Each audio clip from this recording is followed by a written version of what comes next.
बिस्मिल्लाहिर्रहमानिर्रहीम। अस्सलाम वालेकुम। आज 21 फरवरी हो चुकी है। बहुत से लोग पाकिस्तानियों का टूरिस्ट वीज़ा सिंगल जो मैं बंदा अप्लाई करता टूरिस्ट वीज़ा विज़िट वीज़ा उसके बारे में पूछना चाह रहे थे। मैंने कहा आपके साथ फिर शेयर करूं।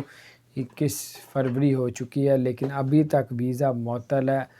अगर जिसकी 40 साल से उम्र कम है, मैं रोज़ाना बताता हूँ कि आप बच सकें। बहुत से नए लोग भी देखते हैं, यानी कि आप लोग ही देखते हैं, बाकी लोग भी देखते हैं, इसलिए हम लोग ये न्यूज़ बताते रहते हैं। तो नए लोगों के लिए ये इन्फॉर्मेशन है कि जिनकी 40 साल से उम्र कम है वो लोग अगर वीज़ा अप्लाई करेंगे सिंगल तो वो उनका वीज़ा रिजेक्ट होने के 95% चांस है वीज़ा रिजेक्ट हो।